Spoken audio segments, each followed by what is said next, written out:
I think the operation is better with C.J. Stroud than it can be with Davis Mills. I think you're crazy if you're arguing otherwise at this moment in time. But hey, it's the United States of America. Do you say what you got to say? Be who you got to be. In yesterday's game, Stroud finished with close to 300 yards passing, no touchdowns, an interception. It was his first game in nearly a month. And Stroud said he felt that in yesterday's game, the Texans' fourth straight win, that he knocked off some rust. And after the game, this was not at the Houston Texans press conference. He said this, quote, and this is attributed to Aaron Wilson of Channel 2, in case he didn't say this.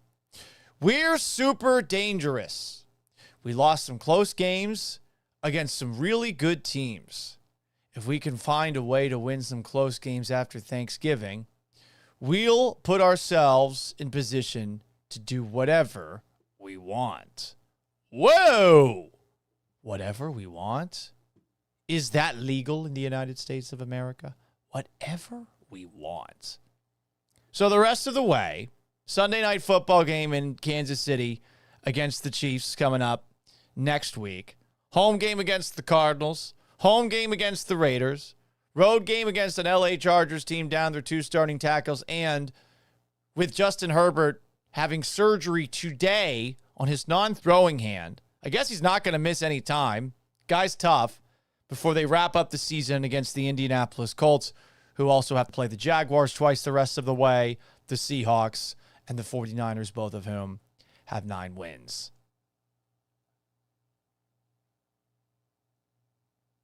We will put ourselves in position to do whatever we want. We're super dangerous. Are they super dangerous? Defensively, they're super dangerous. But offensively, are they super dangerous? I'm not quite sold on that idea. But it really is a matter of what C.J. Stroud can do behind that offensive line and with these weapons. Stroud said something very interesting to me at yesterday's press conference. And in case you did not hear what he had to say, this is, I believe, towards the middle of his meeting with the media. And hopefully the audio works. It seems like we're having some technical difficulties on that front today. But here is Texans quarterback C.J. Stroud talking about his role in Nick Caley's offense. Let's see if this actually plays. I would say, early on I was a little rusty. I thought, they really didn't give me big plays, like they were taking a lot of that stuff away. So I thought I was very disciplined, check downs and, getting the ball to where it had to go. And then of course the interception sucked. I got to just take care of the ball and, put Hutch in a better spot and just flatten him out. But other than that, I thought I played really good. I thought, every opportunity I had, with the ball, I thought I, made the right decision. A couple plays I went back.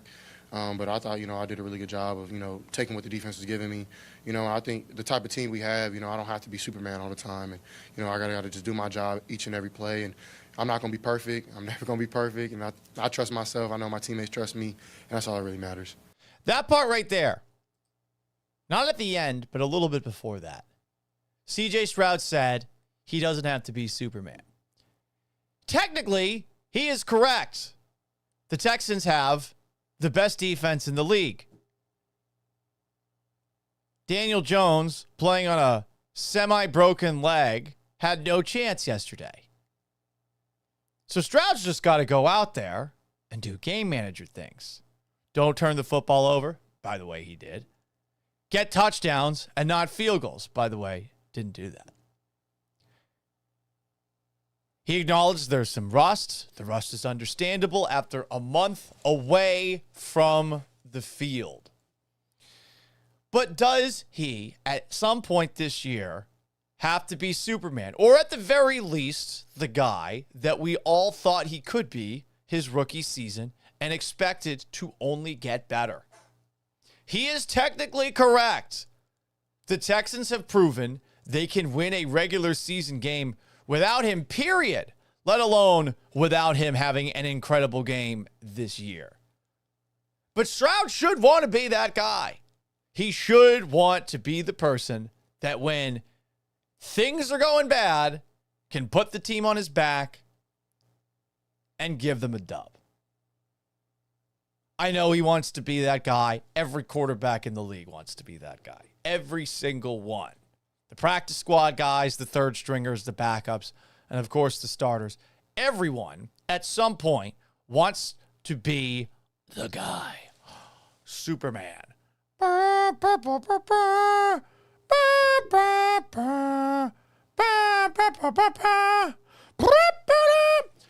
Everyone wants to be that. Will he be that guy at any point the remainder of this regular season? Raiders seem like it could happen there, though. The Raiders do have Max Crosby defensively.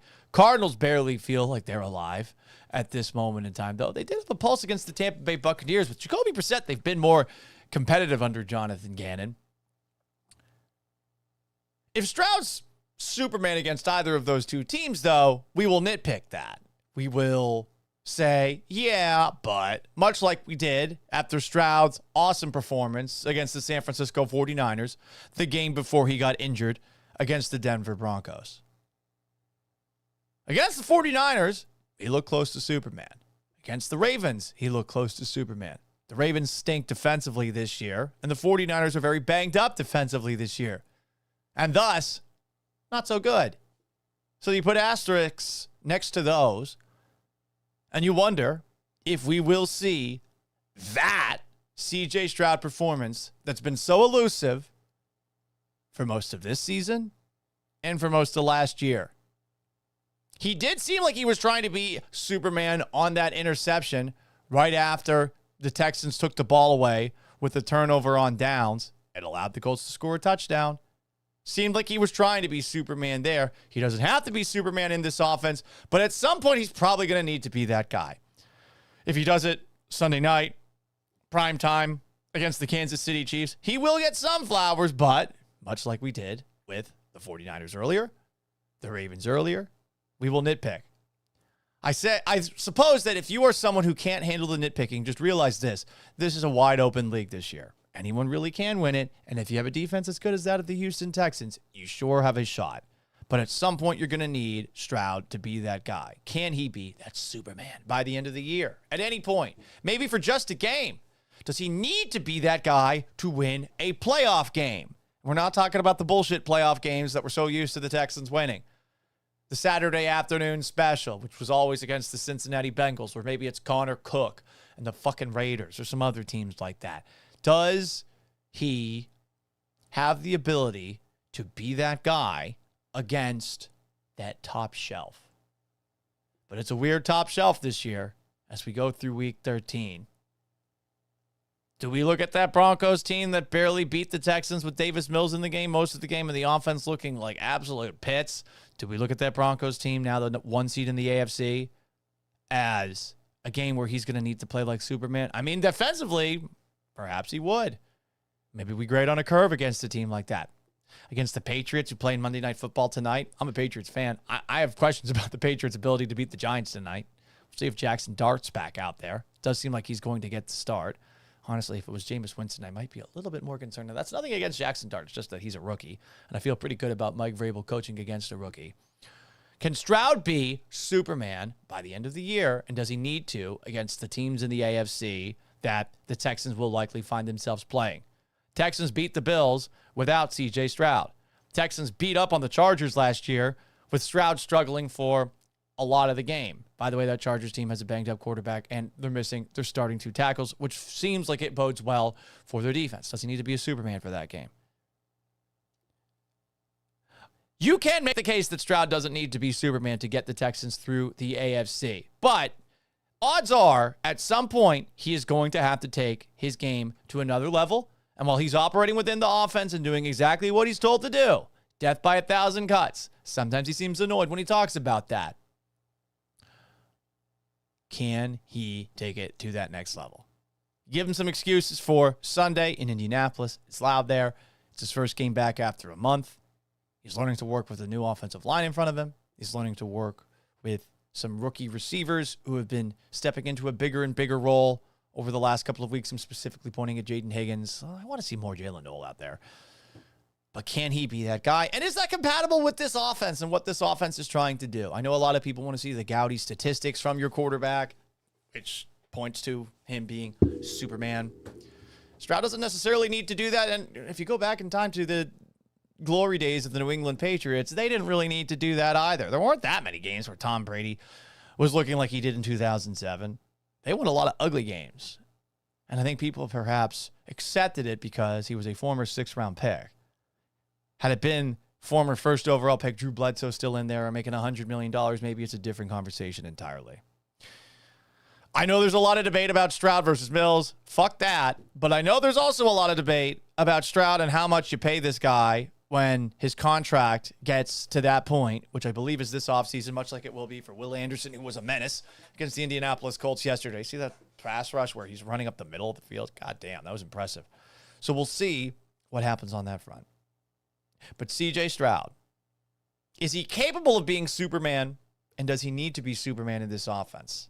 Defensively, I think you can make a case that he doesn't need to be that guy, but we all want to see him take it to that next level. He can technically be correct saying, I don't need to be Superman. I still want to see it. You want to see it. We all want to fucking see it. We all want to see it.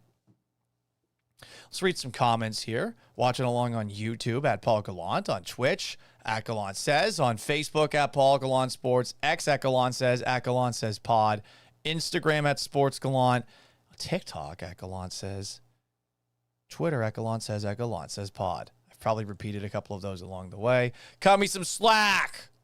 Normally I do this in the morning. I'm more of a morning person. Let's go to TikTok first for some comments on that app.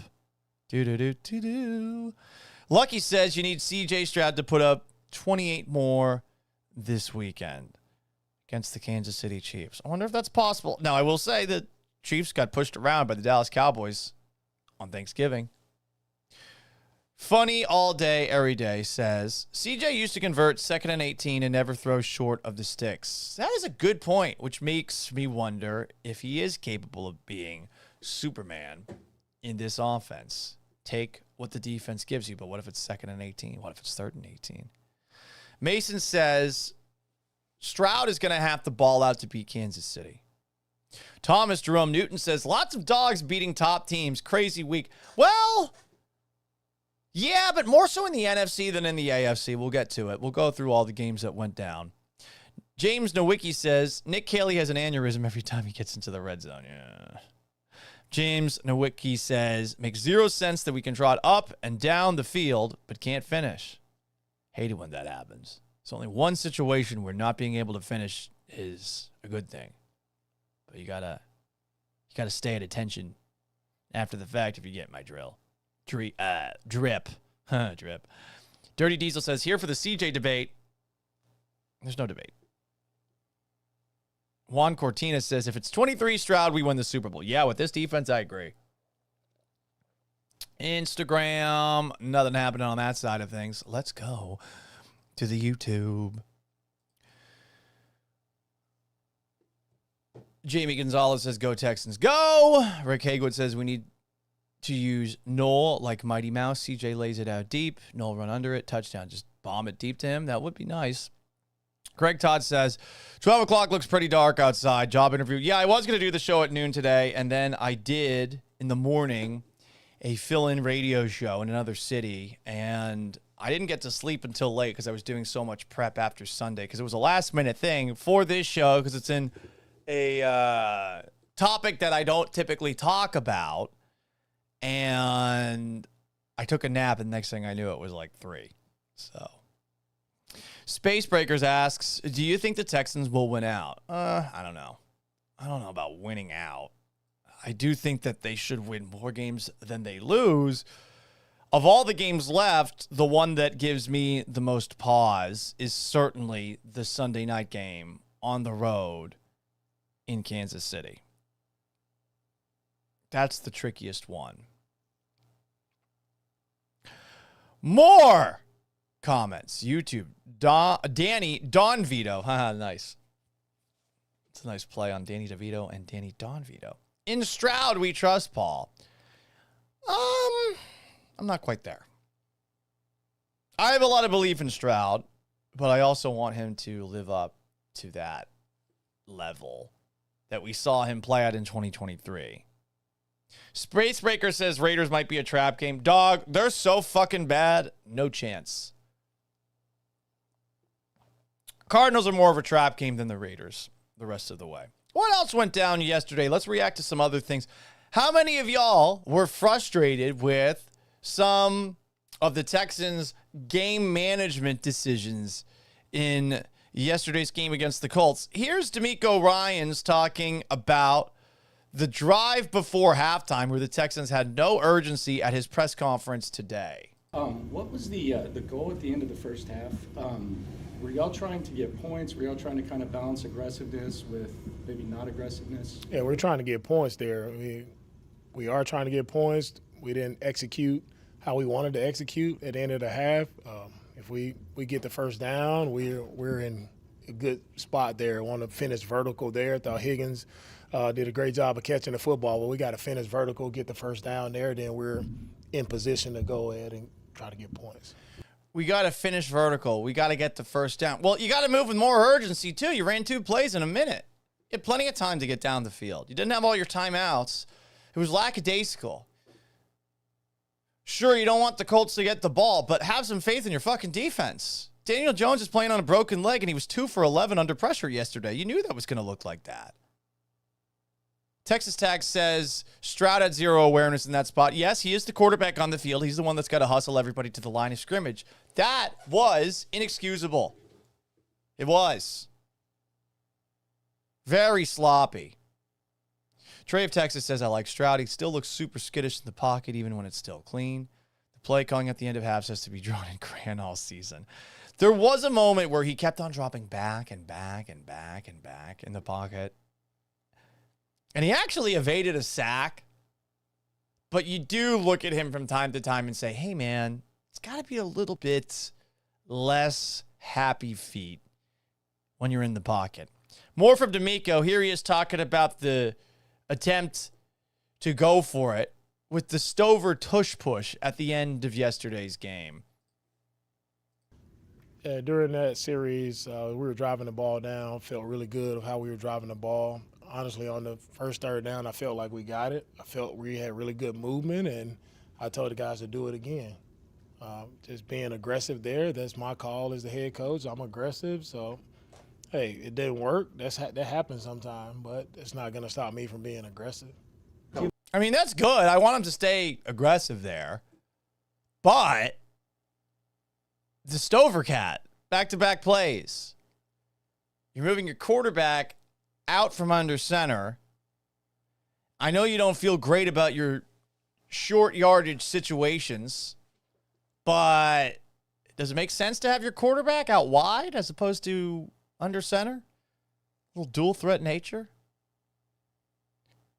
More from D'Amico talking about the end of game decision. What kind of factors into your aggressiveness? How much do you kind of lean on, like, I guess the advanced numbers and things of that nature, the percentages and whatnot? Yeah, I mean, there's always numbers, analytics, but it's also a feel. When I see our guys move the pile there on 3rd and 1 like they moved it, I feel like we could have did it again. And so I'm not going back on that decision there. I'm going to have to go back and watch it to see if they were moving the pile on that 3rd down. I don't remember them moving it significantly, though. They got stuffed. They got stuffed on back-to-back plays. Trey of Texas says, I'm aggressive isn't an excuse for being stupid. Yeah, that's a fair point. Dan Campbell's aggressive a lot. Sometimes those decisions aren't great. You respect that he's consistent, but sometimes when you go for it, you got to have a good plan, and that didn't feel like a great one.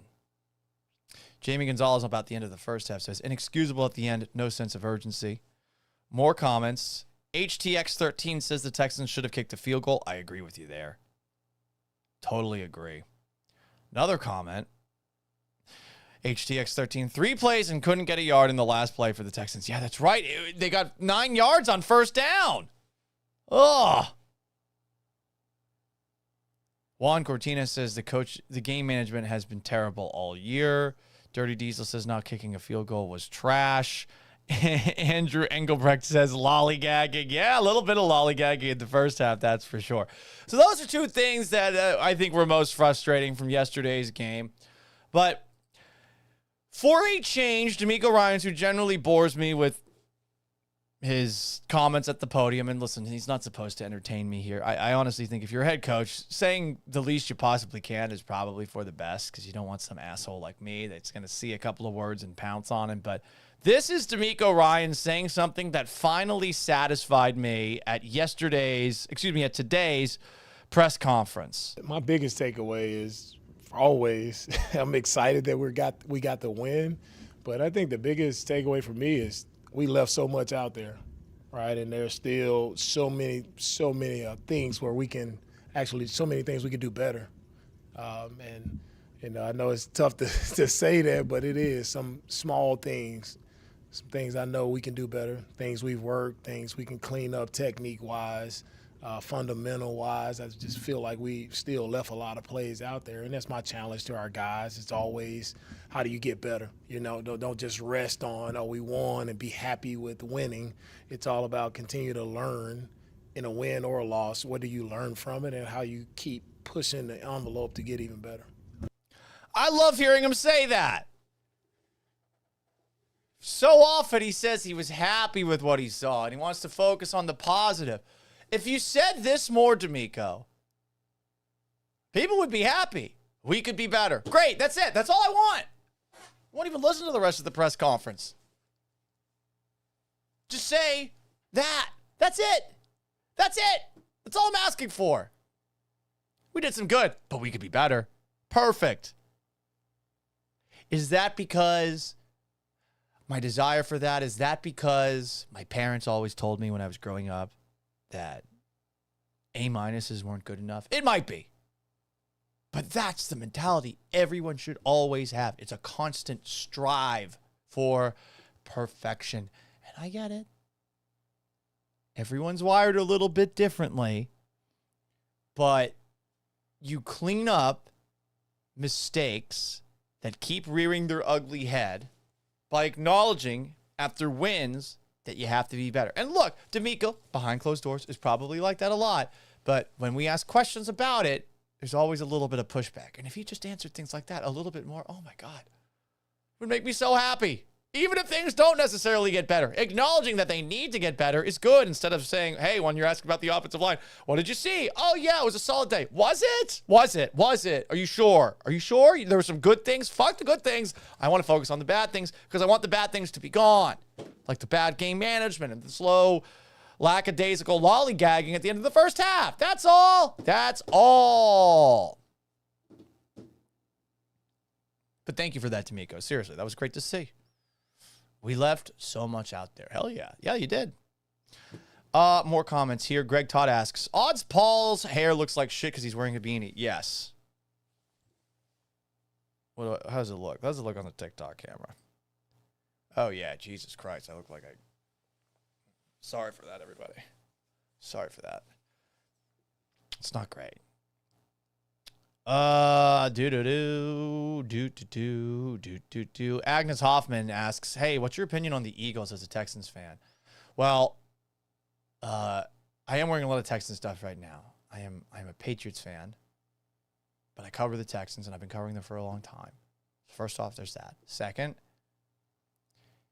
that Friday game was hilarious to watch because Eagles fans get so fucking mad whenever their team is not living up to the high standard that they have set for them. And now, at the very least, the booing makes sense when they don't live up to snuff because they've won Super Bowls since the turn of the century. Something's wrong, and I would bet that it's Nick Sirianni's fault. I'd bet that. Do the Eagles move on from him a year after winning a Super Bowl? Same way they moved on from Doug Peterson, right? Did they do that? Do they have the stones to do that again? Because the fan base is mad? Something's up, though. The offense is a mess. That they can't run the football with Saquon Barkley after how well he ran it last season is something else. I mean, shouldn't that offensive line still be pretty good? And then on top of that, defensively, they just got pushed around by a Bears team that doesn't even like its passing game right now, you know? I'm not saying it's fans' fault for the Eagles. I'm just saying you have very high expectations. Perhaps unjustifiably high expectations. I know that they won the Super Bowl. Agnes Hoffman says, didn't you guys lose the Patriots? No, they've won like 9 in a row. 9 in a row. Anyway, I understand the high standards. Like once you've won a couple of times, when your favorite team's won 6 Super Bowls, it's just not the same after that, you know? You're just constantly looking for more. Anyway, more Texans-related stuff after Sunday's 20-16 victory. Derek Stingley had an incredible game. Per Next Gen Stats, Derek Stingley did not allow a reception. He was only targeted once across 28 coverage snaps against the Colts. It's his 4th game this year, allowing less than 10 yards in coverage, and his 2nd straight shutout in coverage. God damn.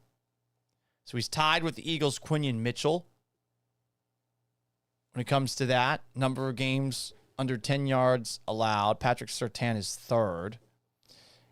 He's having a great year. And the best part about it is he's quiet. Love it. Meanwhile, on the Eagles side of things, did anyone see, or excuse me, not the Eagles, the Colts side of things, Sauce Gardner is week to week going forward with a calf strain.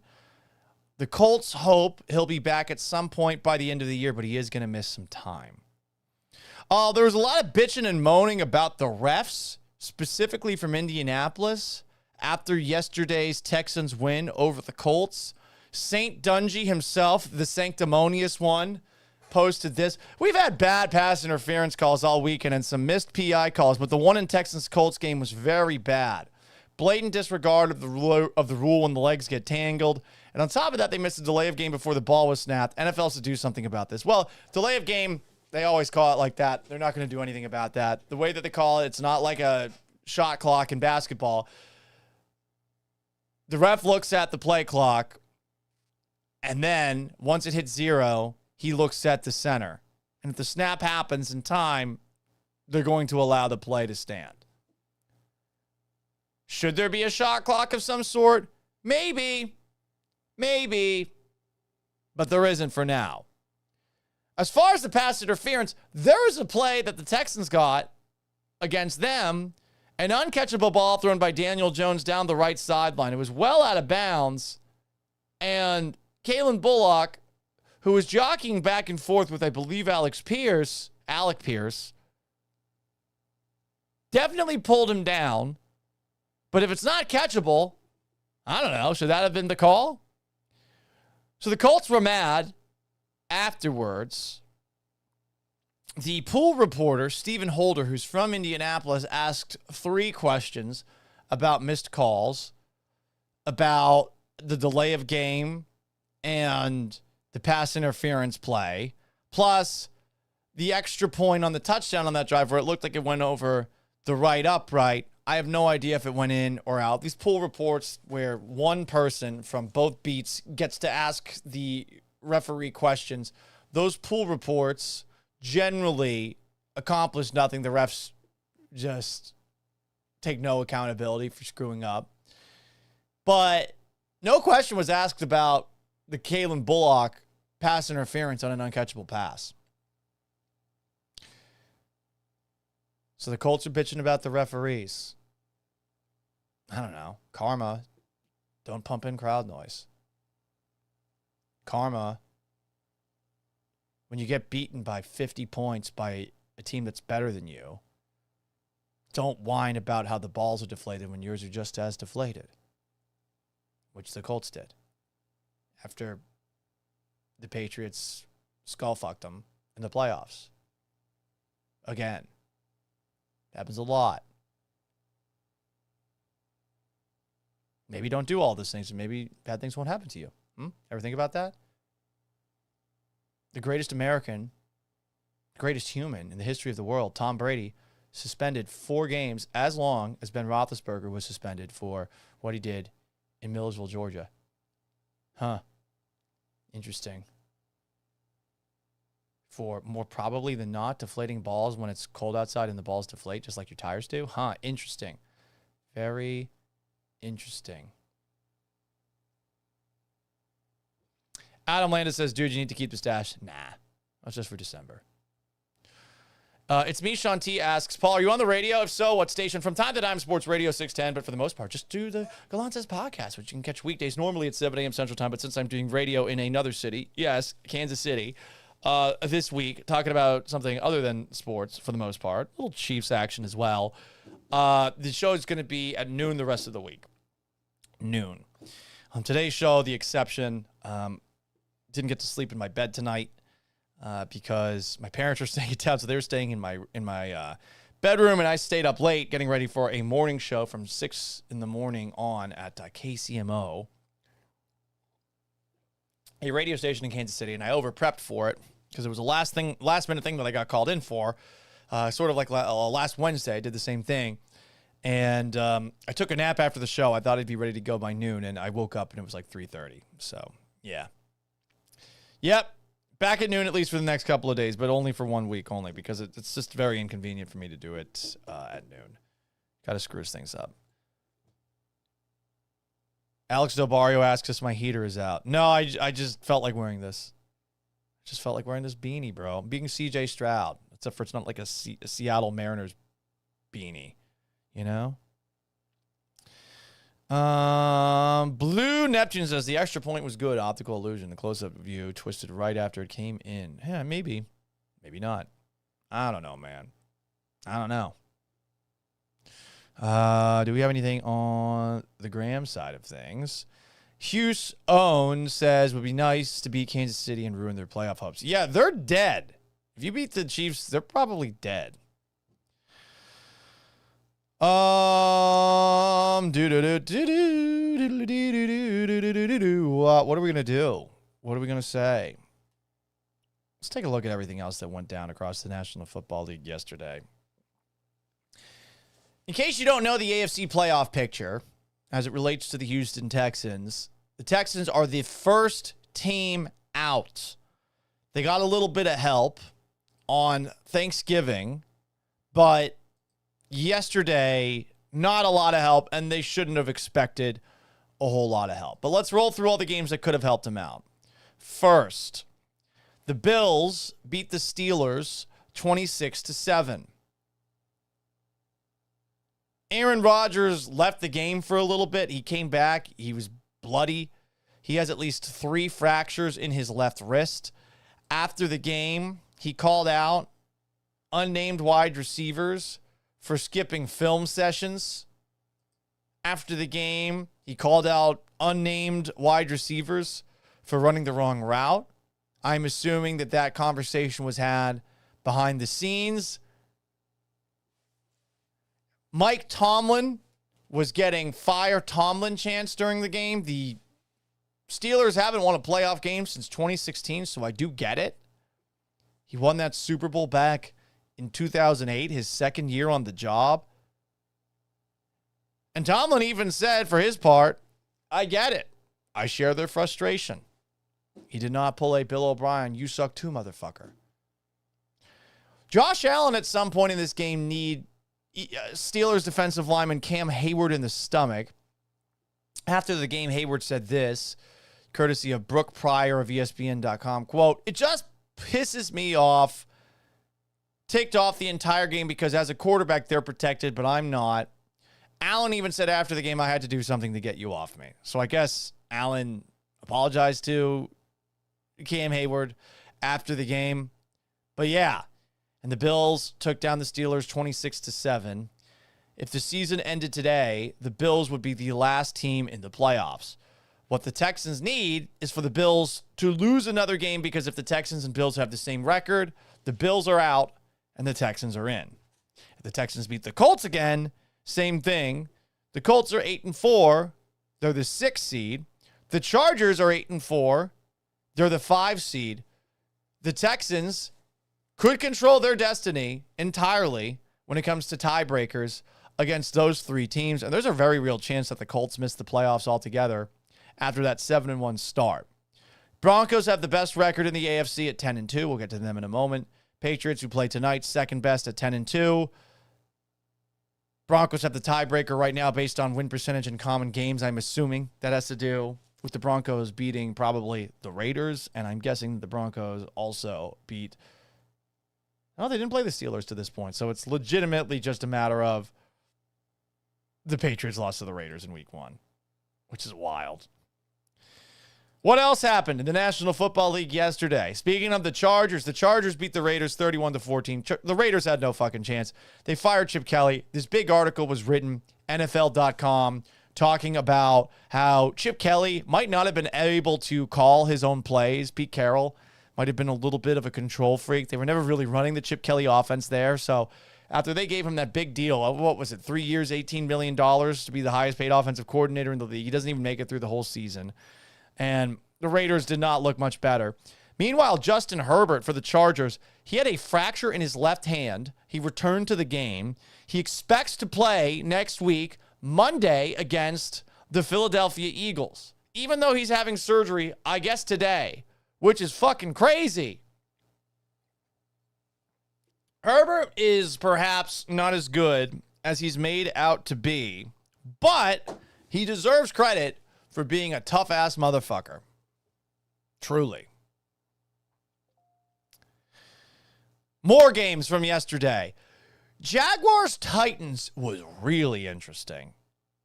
Considering it's the Titans who have no pulse. A lot of interesting things said after the game. Jaguars are now in first place, and they play the Colts next. The Colts have lost 3 of 4. A Titans player was ejected, and 3 other players got personal fouls for a scrum after a punt. One player, Mike Brown, was ejected. What happened? Mike Brown went after Jaguars long snapper Ross Matisic after Matisic took a shot at Tennessee's Julius Chestnut. Also flagged for unnecessary roughness were Jaguars punter Logan Cook and Titans cornerback Kaiir Elam. What happened? Can't show the replay. Watch it yourself online if you want to see what went down. From what I saw, it seems like a Titans player laid out a Jaguar, Julius Chestnut, and he stood over him for a little bit, which led to Jaguars punter Logan Cook getting in his face. In case you missed that moment, and on TikTok you can at the very least listen to this, here is Chestnut's account of what happened with Jaguars punter Logan Cook. I don't really know why the punter did that. You know, honestly, I was just trying to play hard, and he came up to me, said he was going to kill me. You know, so I don't know what made him do that. He went up to me and said he was going to kill me, and he's laughing about this. The punter coming up to him. And I mean, that's fair. A punter comes up to you and says, I'm going to kill you. How much stock would you put in to that threat?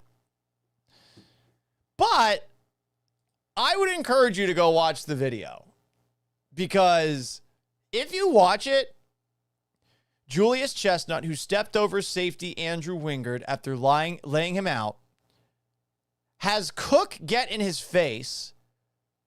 Chestnut tried to throw Cook down to the ground, and he didn't budge him an inch. And Cook, who's a pretty big guy, just kept walking forward into Chestnut's face, which is, I guess, where he said, I'm going to kill you. Logan Cook height. He is 6'5". He is a big guy. He is 230 pounds. He is quarterback sized. I think he would have won that fight. I know we talk a lot of shit about punters, but Julius Chestnut, I think he was going to get his ass kicked by Logan Cook. After the game, Jaguars head coach Liam Cohen said, "I've heard players say, 'I'll kill you,' hundreds of times." I actually do think it happens a lot out there. I think in high school I said that to somebody once, and I think everyone laughed, much like that guy's laughing at the punter for saying that. Pretty sure I said that once. Is it good? No. But I'm a crazy person. And that punter, I guess, is a crazy person as well. This was not the only shit talk that took place in Jaguars-Titans. This is an all-time what? Huh? Moment courtesy of Jeffrey Simmons, the Titans' best player, their star defensive tackle, about another skirmish that took place. Then so what? Detrimental. I mean, a couple of them, man. Just talking. We talking about flags. That's what you're talking about. And the one I got, he stood over me and told me to suck his dick. What? One more time. A couple of them, man. Just talking. We talking about flags. That's what you're talking about. And the one I got, he stood over me and told me to suck his dick. Damn. I mean, surprised that didn't lead to someone, specifically Jeffrey Simmons, saying I'm going to kill you to somebody else. The Jaguars talk a lot of shit. Very interesting. Meanwhile, Cam Ward, Titans quarterback, frustrated with not going for it on a fourth down. No one likes interim head coach Mike McCoy for the Tennessee Titans, but this is something else.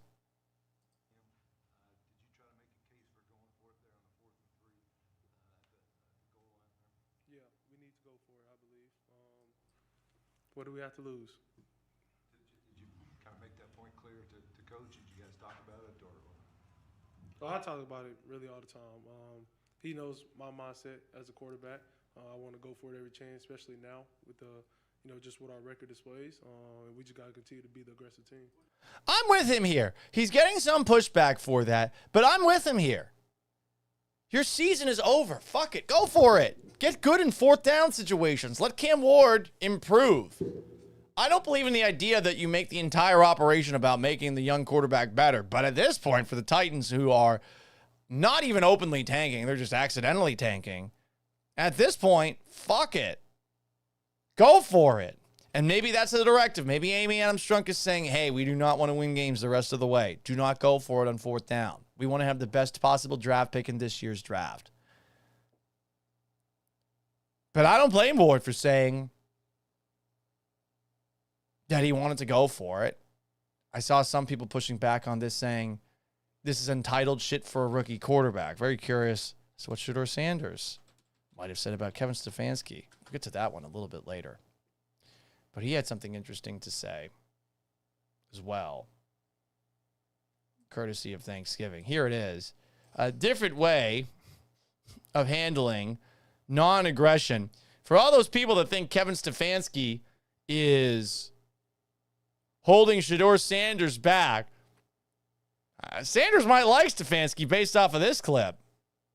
What did you see on those two fourth and ones that didn't work? And did you like Kevin having the aggressiveness there, even backed up in your territory? I mean, first, that's a rude question to ask. If I think it was a great call by my coach, Do you like the aggression? Like, do you like the call? Like, do you like? I like being out there playing. so whatever that comes with, it comes with. We're not gonna be here and ever point finger at no coach or do anything like that. That was a good answer by Sanders. I don't agree with it being a rude question, but that's how you keep the locker room together, if you will. We'll get to Shedeur Sanders and his performance for the Browns Sunday, but no help yesterday for the Texans because while they took care of business against the Colts, the Bills won, the Chargers won, and the Jaguars won. They did get help on Thanksgiving. The Cowboys beat the Chiefs 31-28. Curious as to how you guys feel, Texans fans, with this game between the Chiefs and Texans coming up Sunday night. Do you want the Chiefs to win and not be facing the Texans in an elimination game of sorts at home on Sunday? Texans have the ability to perhaps end the Chiefs' season on Sunday night on the road in front of the whole country. And perhaps against the referees. I know some Texans fans thought the referees killed the Texans in that Chiefs playoff game last year. I would point to C.J. Stroud getting sacked 8 times. But food for thought. We'll discuss that later in the week. Also, the Bengals beat the Ravens 32-14. There's only going to be one team coming out of the playoffs in the AFC North, and it seems like nobody wants to win the division because the Bengals took them down 32-14. Lamar Jackson said that he needs to be more consistent, much like Patrick Mahomes said. The Chiefs have a tough road ahead. 2 of the best quarterbacks in the AFC. Not looking like they have in the past. It's a good thing for everybody in the AFC that Joe Burrow's been out for most of the season, if that's what the Bengals can be. And yeah, this is a down year for Baltimore, who had been pretty hot after the 1-4 start, 1-5 start. But they were a very human team. Other games around the National Football League. Upset of the week.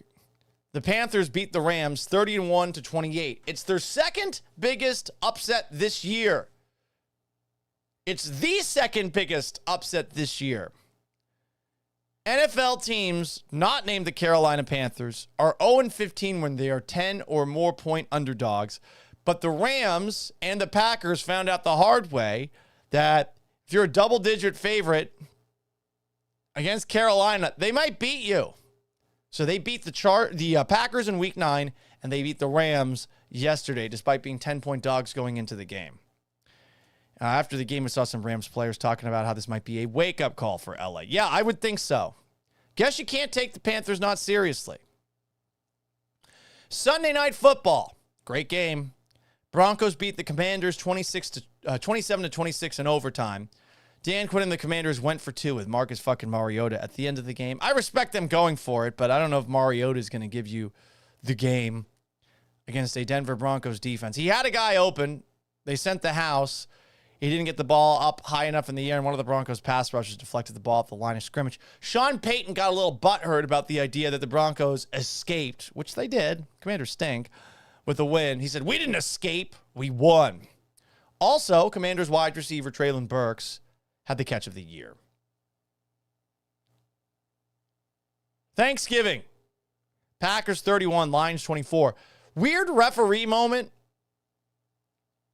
Packers were driving. I think it was it 4th down? Looked like a false start happened, but somehow Matt LaFleur got a timeout in time. Apparently referees, when they see a coach signaling for a timeout, they're going to defer and try to give him the timeout more times than not. Black Friday, Bears 24, Eagles 15. Boo! That was Eagles fans the entire game. I don't know why the Eagles, when they scored a touchdown to make it 24-15, it was a 15-point game before the touchdown. I don't know why they went for 2 there. A lot of the analytics people are saying, no, you got to go for 2 here. Fuck it. Why not go for 2 on the second one? If you don't get it, the game's done. Delay, procrastinate the game being done as long as possible. I don't understand why there are so many of the dorks out there who are like, well, actually, the math says you got to go for the 2-point conversion at first. No, you're just going to know whether or not the games are over earlier than you normally would. Delay that. The Bears, meanwhile, have the best record in the NFC. Who would have thought? And they think they suck. Their fans think they suck. Their fans are like, yeah, this isn't real. They're enjoying the ride. Shout out to Bears fans for being very realistic about this team. After the game, Ben Johnson, Bears head coach, said, we won in spite of our passing game, not because of it. Yeah, that's true. Rest of the games from yesterday, Seahawks 26, Vikings 0. The Seahawks defense looks great. Sam Darnold in his return against Minnesota, or I guess his first game against the Vikings since they traded him to Seattle this offseason. Was it a trade, actually? I guess they just let him walk. I forget. But whatever the case, Darnold didn't look great. Seems like he is reverting back to a pumpkin. The Vikings did not have J.J. McCarthy under center. Their undrafted rookie quarterback, Max Brosmer, is worse than McCarthy, who has been rough to watch. 4 interceptions, and including one of the worst interceptions returned for a touchdown you're ever going to see. 49ers 26, Browns 8. It's really getting embarrassing the way that Shedeur Sanders is being covered, specifically by Josina Anderson. People are posting clips, and I think they're trying to rage bait of Sanders throwing to wide open people, saying, yeah, you fit that in a tight window. I'm curious if Shedeur Sanders fans are allowed to like him, given that Donald Trump is a big supporter. Also after the game, in a weekend of hoes, Shelby Harris, a Browns defensive lineman, had this to say about 49ers wide receiver Jawan Jennings after Malik Collins went down in the game. Texans legend Malik Collins.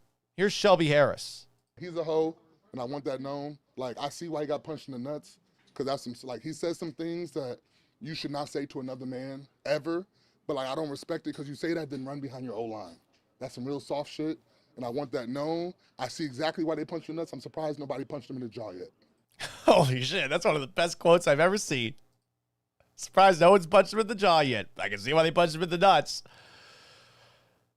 Bucks beat the Cardinals 20-17. Baker Mayfield thinks the Bucks offense is making progress, and I guess there's a chance Mike Evans might be back by the end of the year. I think he's in the return to play window from practice after breaking his collarbone earlier this year. The Dolphins beat the Saints 21-17. The Dolphins were up 16-0, but the Saints rallied. They made it a 19-17 game with a touchdown. They went for two, but the two-point conversion and the attempt to tie the game was pick sixed. So the Finns were up 21-17, and that's the final score that they won by. And the Jets beat the Falcons 26-24. Who gives a shit? Who gives a shit? Not me. Not you. We'll wrap it up with this. Oh, boy, Texas A&M. You guys fucking blew it. You fucking blew it. If you win the national title right now, it's never going to count. No one's going to care because you lost to Texas. Could have been undefeated going into the SEC championship game for the first time ever. And instead, you lose 27-17. I don't know what happened. First half, A&M dominated. Second half, Texas outscored A&M 24-7. Wasn't really a great game from Arch Manning. I guess if you're going to credit anybody, it's Quintravian Wisner, who had the big 48-yard run, and Arch Manning had a big touchdown run of his own for 35 yards. But I don't know how the Aggies blew that one. And you could win the national title, and it won't count here. It won't count in this state. I am speaking for the Longhorns out there. Yeah, it was a down year for Texas. Highly touted going into the season. Arch Manning, relative to expectations, has been a disappointment. It's very unlikely that they make the college football playoff. I suppose there is still a chance. I don't think it's going to happen. But, I mean, you blew this thing. You just blew it. And I don't know how. From the first half to the second half, how did the game flip the way that it did? We were watching the game at the Rustic in the Galleria, and everyone who was watching, me, my stepdad, my girlfriend's dad, my girlfriend who was wearing Aggie colors, everyone thought the Aggies had it in hand. So we went back to her house to watch the second half, and Texas just ran the fuck away with it. After the game, if you're a Texas fan, this is a fun moment. A&M head coach Mike Elko had this to say in the midst of a press conference because I guess they left the door open and Elko could hear Texas players celebrating after the game. We didn't play the way we needed to play. Can we close the door and run a professional press conference, please? My gosh.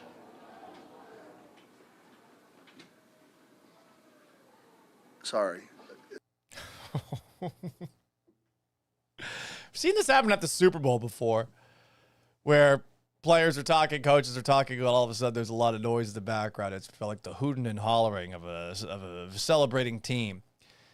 Meanwhile, you got Steve Sarkisian, who was mad that some people, specifically CJ Vogel, had predicted that A&M was going to win. Sark real cocky here. Yeah, Coach, fifth straight week you've thrown a screen. By the way, CJ picked us to lose tonight, if anybody was wondering. I did indeed. Thanks for rehashing that one. But fifth straight week you've called the team knows that too, CJ, just so you're wondering. I know. But the Wingo screen double pass, is that something a month and a half ago you knew that would be something that you built up for tonight? No, we've been practicing it for a while, honestly, and you never know when it's going to hit. And the numbers are the numbers. I've thrown Ryan a screen on 4 straight games to start the game. And, take a shot. Pete Carroll used to always tell me about the first play of the game. It's just another play in the game. And I felt like, hey, well, if they're going to try to overplay Ryan, maybe we can get it. We got the corner. Unfortunately, we didn't block the middle linebacker, so we had a little bit of an issue on the play. And I'm just messing with you, CJ. You guys all have a job to do. Didn't seem like he was messing with him at first there. But he did land the plane. Texas won. I don't know how they won. I mean, Arch Manning almost overthrew that touchdown. This is an all-time Aggieing. I don't think the Aggies are ever going to live this one down. Like, you're going to have to win a national championship and beat Texas that season.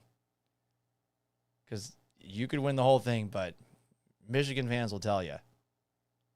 Do they recognize Ohio State's national championship last year? No, they don't. They don't. Deservedly so. They shouldn't have been able to make the college football playoff. I hate how college football playoffs have expanded. I hate that someone like Lane Kiffin can leave the fucking program with his team in the midst of one of its best years ever and definitely going to make the playoff. There's a lot of things wrong with college football, and I get it. Things have changed, and I got to accept it or something. But if you lose to your arch rival at the end of the year, that should have more stakes than just, all right, it's a loss, but we're fine. We were undefeated before this. It doesn't matter. That's bullshit. Bullshit. And I think that if you're an Ohio State fan and it was on the other foot, if you're 9-3 and Michigan's undefeated and you beat them and Michigan goes on to the national title and they won, I think you'd feel the same way. This is bullshit. They didn't beat us. But now you can lose to your arch rival at the end of the year and it doesn't really matter. It's dumb. I hate it. Absolutely hate it. But there you go, guys. That's going to wrap up today's edition of the Gallant Says podcast. Yes, we had a late start today. I am once again going to be on in the morning in Kansas City. So I don't think there's a YouTube or a Twitch for that. And I won't be posting a link because I don't want people to be mad at me. But I will be on from 6 to 10 a.m. on KCMO, filling in for Pete Mundo. And we're going to shoot to do the show afterwards at noon Central, like we used to, just for this week. The shows might be a little quicker because of that. Because I'm focusing on a subject that it's not exactly my expertise, but we will be doing the show in some capacity, just not 7 in the morning. Texans won. CJ Stroud played a C game. Can he be that superhuman? That Superman? I leave it up to you. Next show, we'll respond to some of the things that you have said to me on Facebook at Paul Gallant Sports, Instagram at Sports Gallant, TikTok at Gallant Says, YouTube at Paul Gallant, X at Gallant Says, at Gallant Says Pod. This is in podcast form after the fact. Subscribe, rate, and review the Gallant Says podcast wherever you get your podcasts. Until tomorrow at noon Central Time. So long. Farewell. Farewell and adieu to you fair Spanish ladies. Farewell and adieu, you ladies of Spain. And have yourselves a wonderful